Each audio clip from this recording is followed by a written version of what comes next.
Donc vous ne pouvez pas dire, parce que moi j'étais parti, j'avais constitué un parti avant que la nouvelle loi ne soit votée, je ne suis pas concerné. La réforme a été créée pour que tout le monde ne puisse pas faire son parti. Non. Nous avons... Ceux qui ont été laissés sur le carreau, c'est des gens dont les partis ont été homologués régulièrement et lors des tris, quand même, il y a un certain nombre de barrières qui n'ont pas pu franchir, justement. C'est des barrières légales ou réglementaires. C'est comme ça que ça se passe, y compris dans le passé, dans ce pays.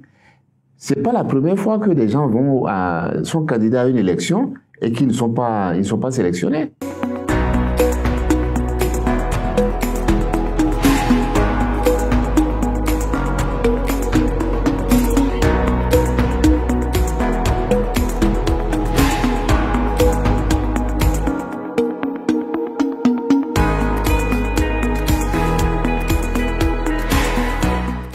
Mesdames, Messieurs, chers téléspectateurs, bienvenue. Vous êtes de plus en plus nombreux à nous suivre un peu partout dans le monde. Merci de votre fidélité et de votre soutien. Aujourd'hui, dans cette émission, nous allons parler du Bénin, de son actualité. Et pour cela, nous recevons sur ce plateau une figure marquante de l'actualité de ce pays.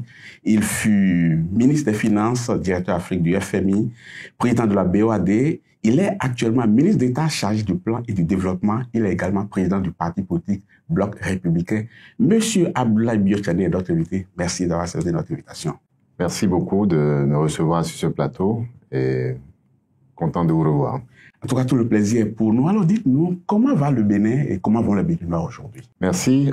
Pour résumer, je peux dire que le Bénin va bien. Les Béninois dans leur ensemble vont bien. Et je peux dire les Béninois iront de mieux en mieux. Si je m'en tiens à tout ce qui est en train d'être déployé en termes de politique, en termes de réalisation, en termes d'amélioration des conditions de vie et tout simplement du social aussi. Depuis bientôt 10 ans, le Bénin est dirigé par quand même une équipe qui est arrivée avec de nouvelles méthodes, avec une nouvelle vision. Alors, qu'est-ce qu'on peut retenir aujourd'hui des années de président Talon à la tête du Bénin? La vision, la méthode. La vision, elle est là, de transformer le pays, se réaliser soi-même, se révéler. On l'a dit dès le départ. La méthode, c'est tout simplement dire que tout ce qui va être fait doit être au départ programmé, planifié.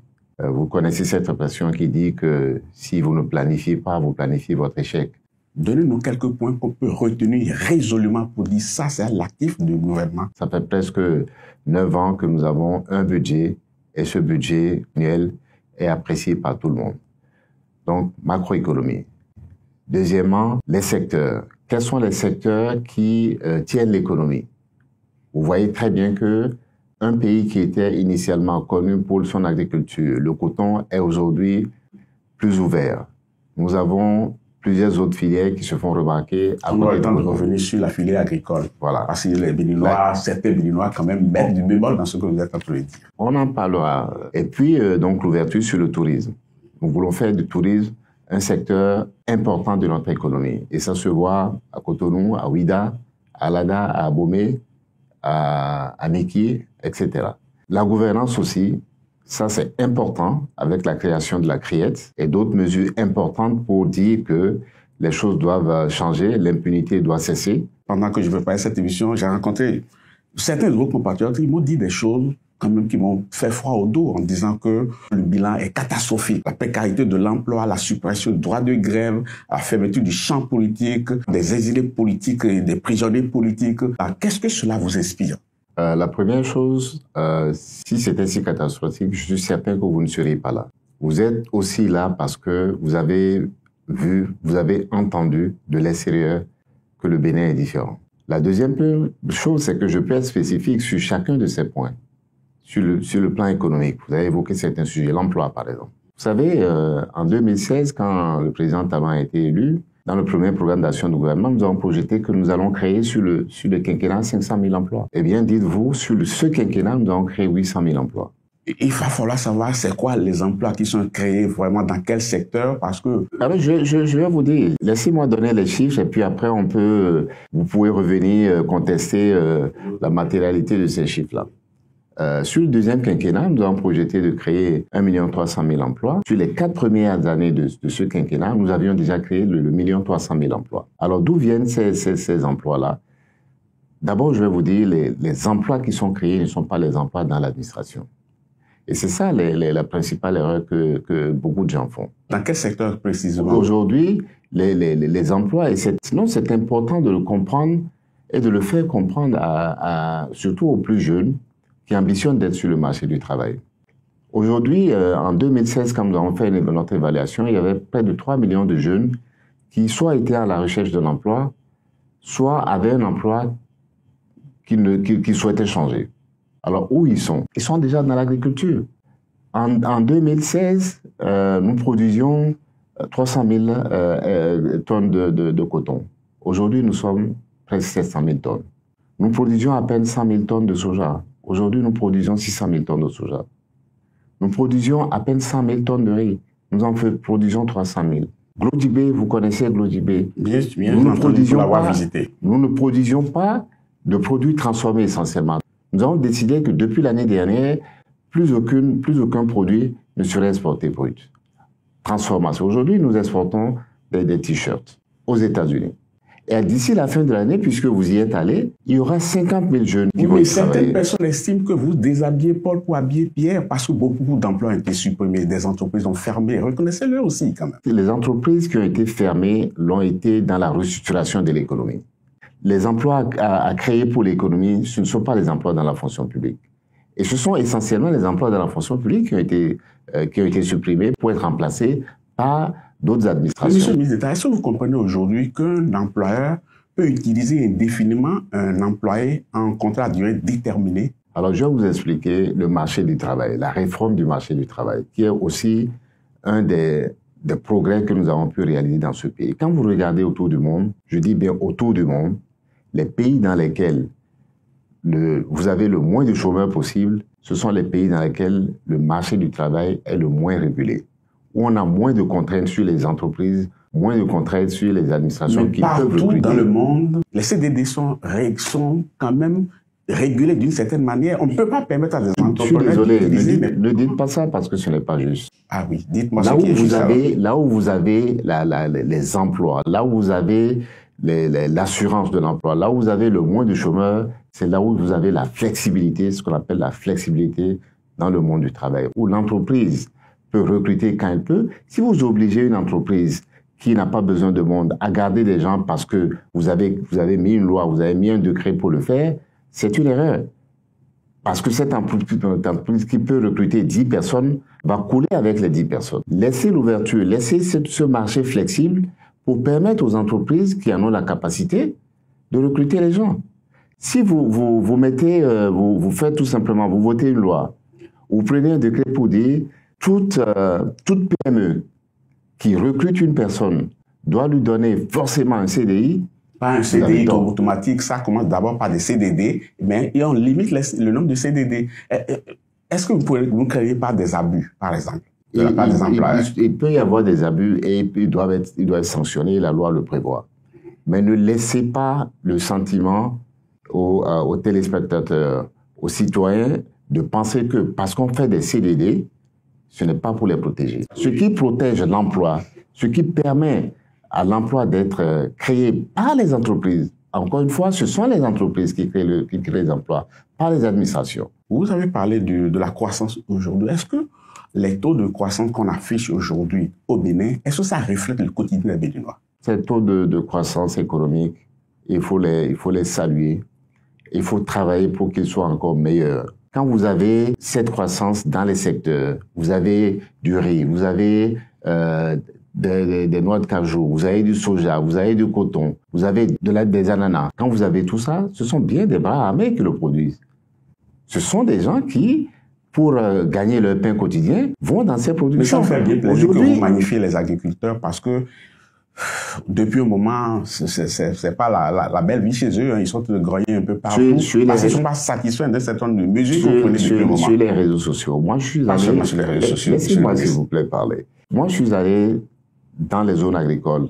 Et ces agriculteurs vous disent c'est la course au foncier pour produire davantage. Parce que ils peuvent produire et vendre et être payés cash sur le coton, sur le maïs, sur le soja, sur l'anacarde, eh bien, ils sont mieux qu'il y a 5 ans, ils sont mieux qu'il y a 10 ans. Monsieur le ministre, j'ai fait le même exercice parce que je me suis promené un peu partout dans les zones agricoles. Mais apparemment, on n'a pas rencontré les mêmes agriculteurs. Hein, parce que ceux que moi j'ai rencontrés me disent exactement ceci. Ils disent, vous savez, nous on a envie de produire, mais on a envie de vendre à qui on veut. On n'a pas envie qu'on ait un bâton derrière nous pour nous obliger à choisir celui à qui on va vendre et le prix auquel on va vendre. Est-ce que vous comprenez ça, surtout les cotonculteurs? Non seulement je comprends ça, mais ce n'est pas ça qui est là. Quand ils produisent, ils vendent à qui ils veulent. Le prix, il est fixé par les producteurs, il n'est pas fixé par l'État. Le prix du coton, aujourd'hui, il est fixé par ce que nous appelons l'interprofession. Pourquoi certains ne peuvent pas vendre leur coton à qui ils veulent, l'exporter comme ils veulent? Tous ceux qui produisent des acajou peuvent le vendre à qui ils veulent, même à l'extérieur du pays. Si vous mettez un producteur individuel de Banikwara, vous lui dites, tu peux aller vendre ton coton aux États-Unis, vous pensez qu'il pourra s'en sortir? Libre à lui. C'est pour ça. Libre à lui. Libre à lui, non. Ils ont besoin d'une certaine position. Les mêmes qui vous disent, nous voulons être libres, ils demandent la protection. Le gouvernement n'intervient pas sur le prix de la fixation du prix du coton. Le gouvernement intervient sur le prix de quoi, alors? Le gouvernement ne fait qu'homologuer les prix fixés par l'interprofession, qui est la réunion des producteurs et des acheteurs. Ils sont dans un marché, ils se réunissent, donc d'une part les producteurs et de l'autre côté les transformateurs. Vous voulez me dire que le bras de fer dont je parle entre l'exécutif et les producteurs, là, c'est une vue de l'esprit? Il y a un problème quand même, c'est même récent. Ce problème, il porte sur quelque chose qui est différent, qui ne porte pas sur la fixation du prix. Expliquez-nous un peu, s'il vous plaît. Alors, je vous explique. Le problème dont vous parlez, qui est un problème récent, vient de ce que, conscient de ce que une des faiblesses de notre économie d'exportation, c'est que nous exportons les produits bruts. Exporter les produits bruts vous expose à quoi? Vous expose à des prix relativement faibles et très variables. Vous expose deuxièmement au fait que l'essentiel de la main-d'œuvre qui est créée par ce secteur-là est capté par ceux qui transforment ces produits-là. Il est de notre intérêt béninois, il est de notre intérêt bénin de transformer ces produits-là chez nous avant de les exporter. Oui, mais le producteur ne transforme pas, c'est la société qui transforme, qui achète. Ce sont les usines de transformation qui l'achètent. C'est le marché, comme on le fait pour le coton. Ce sont les usines et les propriétaires des usines de transformation qui vont acheter le soja, l'anacade et qui vont le transformer à Glodibé et ailleurs. Désormais, il y a une interprofession du soja, il y a une interprofession des noix de cajou, et cette interprofession qui réunit les producteurs, les transformateurs, cette interprofession fixe les prix et les conditions dans lesquelles ce marché va se faire. Est-ce que vous voulez me dire que c'est le bras de fer, c'est entre les producteurs et l'interprofession et l'exécutif n'est pas du tout mêlé à cela? Le bras de fer, là où l'État intervient, c'est pour dire, c'est ici, ce marché va se faire ici. Nous n'allons pas permettre aux Vietnamiens, nous n'allons pas permettre aux Indiens de venir réguler le marché. Nous voulons que le jeune de Banikwara, le jeune de Kandi, le jeune de Kalalé, le jeune de Djougou, qui voit les noix de cajou tomber, puissent venir travailler dans les usines de Glodibé, plutôt que ces emplois soient créés en Inde et au Vietnam. C'est tout ce que nous disons. Monsieur le ministre, on va changer de sujet dans cette émission. On va parler de ce qu'on appelait ici réforme du système partisan qui a réussi à happer un certain nombre de partis politiques et à former de grands regroupements. Quand vous faites le bilan aujourd'hui, qu'est-ce que vous dites? C'est une bonne réforme. Et les résultats, ils sont déjà assez bons et ils vont être encore meilleurs. En 2016, il y avait plus de 200 partis au Bénin. Il y avait un désordre incroyable dans l'Assemblée nationale. De 1990 à 2016, aucun parti politique n'a pu faire élire un président de la République. Et je me rappelle très bien que dans la campagne électorale de 2016, où il y avait une trentaine de candidats, la plupart des candidats appelaient à une réforme. Et c'est pour ça d'ailleurs que cette réforme-là a été votée quasi unanimement par les députés qui étaient à l'Assemblée nationale à l'époque. L'Assemblée nationale, enfin, quelle législature? Celle que nous avons héritée, oui, qui rassemblait des députés venus de tous les bords et qui reconnaissaient tous que nous avions besoin d'une consolidation. Mais la réforme, elle a commencé effectivement, mais on a l'impression que ce que les gens pensaient au début en criant à corps et à cri qu'il faut aller aux réformes, ce n'est pas exactement ce qui se passe aujourd'hui parce qu'il y a beaucoup de personnes qui sont laissées sur le carreau. Non, c'est ce qui se passe est conforme à ce qui avait été prévu. La seule différence, c'est que les gens commencent, les acteurs commencent par vivre les conséquences de cette réforme qui, c'est vrai, il n'est pas facile à quelqu'un qui était habitué à faire ce qu'il veut dans son petit coin de se mettre dans un grand groupe où les décisions se prennent de manière collégiale, où les décisions se prennent dans un groupe beaucoup plus élargi. Avant, si vous êtes chef de parti et que vous financez les activités du parti, vous faites exactement tout ce que vous voulez. Qui ça dérange vraiment qu'il y ait 200 partis politiques? Le Bénin a toujours élu ses dirigeants. Alors, moi, je vais vous dire, sans qu'il y ait aucun mort, justement. Je peux vous dire ce que ça dérangeait, parce que j'ai vécu ça. J'ai été ministre des Finances pendant 4 ans. Sur les 4 ans où j'ai été ministre des Finances, je n'ai passé qu'un seul budget. Je n'ai passé qu'un seul budget à l'Assemblée. Vous avez voulu que les députés votent les lois les yeux fermés comme l'aurait souhaité l'autre? Non, pas les yeux fermés, mais pour qu'il puisse y avoir un budget conforme à une majorité. C'est ça qui se passe dans tous les grands pays. En dépit de cela, vous vous en êtes sorti valablement. Oui, quand même, le Bénin s'est tenu toujours debout. Mais vous êtes dans des négociations interminables. Il y a des lois que les gouvernements étaient obligés de prendre en payant. Oui, en payant. Pour passer une loi, vous êtes obligé de payer. C'est des aveux que vous faites aujourd'hui, c'est des révélations. C'est des révélations qui sont justes. Tous les gens qui ont dirigé ce pays de 1990, du président Soglo au président Yahi au président Kélékou, peuvent en attester. Mais ce n'est pas acceptable. La réforme a commencé à faire, en train de faire son petit bonhomme du chemin, mais ce qu'on a constaté, cette réforme-là a généré un parlement monocolore, bien entendu. Cette réforme a généré une élection contestée avec des morts aussi. Est-ce que c'est ce que vous aviez souhaité, ça? Ce que vous aviez prévu aujourd'hui? Je peux vous dire, personne n'a souhaité ça. Mais comment en est-on arrivé là? Personne n'a souhaité ça. On en est arrivé là parce que certains acteurs, une fois devant les lois auxquelles ils ont participé, se sont rebuffés en disant non, ça ne se passera pas comme ça.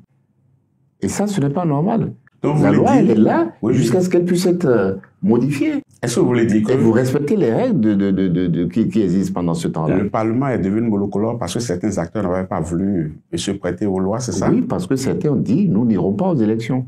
Non, nous n'irons pas aux élections. Non, nous n'irons pas aux élections. Parce qu'on a mis un certain nombre de règles, les excluant à peu près. Non, pas du tout. Plus ou moins, oui. Pas du tout. L'histoire est là, il ne faut pas régler. Le certificat de conformité, est-ce que c'est sorti d'où, par exemple, ce qu'on appelait dans ce pays certificat de conformité? Ça, là aussi, a fait beaucoup de tort à un certain nombre de personnes. Ça n'avait jamais été voté à l'Assemblée. On ne sait pas de quel chapeau on a sorti cela. Ça, c'est un point très important que j'aurais voulu quand même que vous éclairiez la lanterne de nos téléspectateurs pour qu'on comprenne d'où c'est venu et le tort que ça a créé à nombre de Béninois. La loi dit d'abord qui sont les partis, comment les partis sont créés. Donc vous ne pouvez pas dire, parce que moi j'étais parti, j'avais constitué un parti avant que la nouvelle loi ne soit votée, je ne suis pas concerné. La réforme a été créée pour que tout le monde ne puisse pas faire son parti. Non. Nous avons... Ceux qui ont été laissés sur le carreau, c'est des gens dont les partis ont été homologués régulièrement et de l'ordre des tri, quand même, il y a un certain nombre de barrières qui n'ont pas pu franchir, justement. C'est des barrières légales ou réglementaires. Ça se passe. C'est comme ça que ça se passe. Y compris dans le passé, dans ce pays. C'est pas la première fois que des gens sont candidats à une élection et qui ne sont pas sélectionnés. Parlons maintenant du code électoral en vigueur, un code électoral qui fait l'objet de beaucoup de débats où on se demande où est-ce qu'on ira avec ce code-là. D'abord, quelle est votre appréciation personnelle par rapport à ce code électoral? Mon appréciation, et vous ne devez pas être surpris, est que c'est un des codes que nous souhaitions avoir depuis longtemps. Nous avons besoin de consolidation, c'est l'esprit de cette réforme. C'est ce qui est contenu dans cette réforme. Plus de petits partis. Dans la configuration politique que nous avons aujourd'hui, est-ce que ce code-là, il est réaliste pour obtenir une élection libre, transparente et inclusive? Je peux dire qu'il est réaliste si chacun se met à travailler pour remplir ces conditions. J'estime que quand on fait une loi, on met tout le monde sur le même pied d'égalité à la ligne de départ. Et c'est le cas. Mais apparemment, ce n'est pas le cas cette fois-ci. Et je vais vous surprendre quand je vais vous faire la démonstration. C'est vrai que beaucoup de personnes estiment qu'obtenir 20% dans toutes les circonscriptions électorales, c'est un peu difficile. Mais, dans le même temps, on a dit que les accords de gouvernance sont autorisés.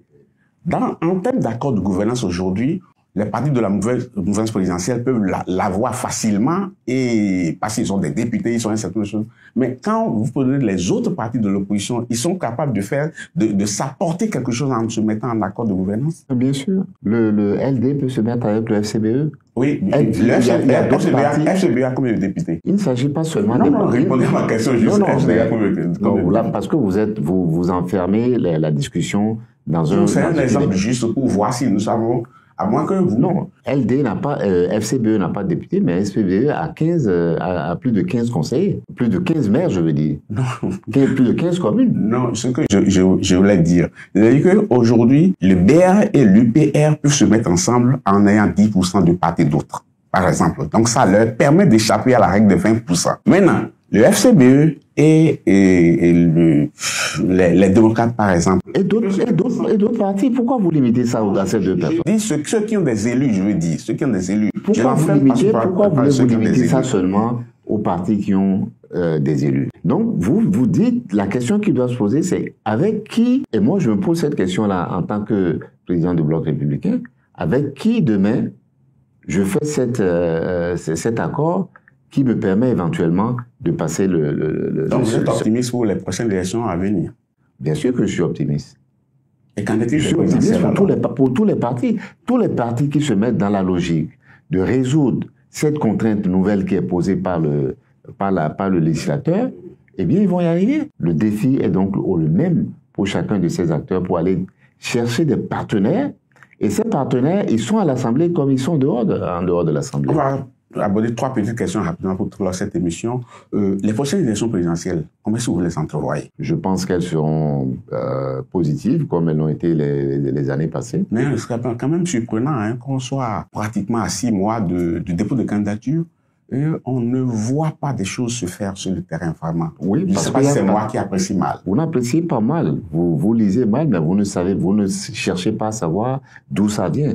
D'où ça vient, c'est le nouveau cadre légal qui a été créé, qui donne la main désormais aux partis. C'est ce que nous voulons. Comment est-ce que vous voulez organiser la désignation du candidat pour les prochaines élections au niveau du BR? Au niveau du BR? Oui. Je me réserve cette réponse. Non. Non. De toute façon, on est à 6 mois. Ça fait partie de notre stratégie, de comment ça va se faire. Oui, mais il n'y a pas à garder secret cela. Si, c'est secret. Je vais en tout cas pas le dévoiler dans une antenne télévisée. Ou bien c'est parce que certaines personnes estiment qu'il y a une main obscure qui serait derrière, mais qui décide de comment ça va se passer. Il n'y a pas une main obscure. Tout est transparent. Nous sommes dans une mouvance où nous parlons, où nous décidons beaucoup de choses ensemble et où les choses doivent se faire effectivement ensemble. Vous avez effleuré la question tout à l'heure en parlant de la création de la Cour de répression des infractions économiques et du terrorisme. On a l'impression que cette Cour serait une cour d'exception, comme le disent certaines personnes, avec une propension à punir les adversaires politiques. Est-ce que vous avez la même lecture? Je n'ai pas. La lecture que j'ai, c'est que cette cour est une bonne cour. Cette cour est une bonne réforme. La preuve, c'est que à côté, nous venons de créer l'équivalent de cette cour-là pour la réforme foncière, parce que nous avons fait d'énormes progrès grâce à cette cour. Aujourd'hui, vous allez partout, vous allez dans toutes les administrations, les gens vous diront, nous avons peur de la criette. Vous demandez à des gens de prendre des décisions, ils vous diront, je ne veux pas aller à la criette. Mais le Bénin a toujours sanctionné ces citoyens indélicats. Pourquoi avoir instauré la criette cette fois-ci, en ce moment où on n'avait même pas enregistré d'attaques terroristes sur le territoire béninois en 2018 au moment de cette... Ce n'est pas seulement pour le terrorisme. C'est pour les crimes économiques. Enfin, c'est la nouveauté, oui. D'abord pour les crimes économiques. On a toujours puni les crimes économiques dans ce pays. Pas du tout. Pas du tout. Le Bénin était connu pour l'impunité dans les crimes économiques. Ah bon? C'est évident. Mais ce qui est étonnant, il y a beaucoup d'acteurs politiques qui sont quand même traqués par ce cours-là. D'acteurs politiques des deux bords. Le crime sera puni d'où qu'il vienne. Qu'ils viennent d'acteurs politiques de la mouvance ou qu'ils viennent d'acteurs politiques de l'opposition, si vous commettez un crime, attendez-vous à être puni. Certaines personnes estiment aujourd'hui qu'au Bénin, il y a des détenus politiques, des exilés politiques. Ça ne vous dérange pas? Ça ne me dérange pas parce que je vous renvoie à une déclaration d'un de mes anciens collègues, le ministre de la Justice, Quenom, Séverin, qui qu'il n'y a pas de détenus politiques. Il n'y a pas d'exilés politiques. Ce n'est pas parce que vous êtes un acteur politique que vous avez acheté le droit à commettre des crimes économiques. Vous allez subir les rigueurs de la loi, comme n'importe quel citoyen. C'est ça aussi la lutte contre l'impunité. C'était un plaisir de vous avoir sur ce plateau. Merci, c'était un plaisir aussi. C'est toujours très court avec vous. Très ça montre la qualité des débats qu'on a toujours avec vous. Mais soyez un peu plus optimistes sur notre pays. Je peux vous le dire, les choses changent, elles vont continuer par changer. Les Béninois seront de plus en plus contents, de plus en plus heureux. Et surtout les jeunes, les opportunités qui vont leur être offertes par ces réformes dans tous les domaines, économiques, sociales, politiques, sont des opportunités réelles. Certains commencent par en vivre. Ne leur enlevons pas cet espoir-là. Vivement qu'il y ait de plus en plus de Béninois qui soient satisfaits, qui soient contents de ces réformes-là, comme vous l'êtes. Merci. Chers téléspectateurs, nous avons été heureux de passer ces moments en votre compagnie. Merci de votre fidélité. À très bientôt.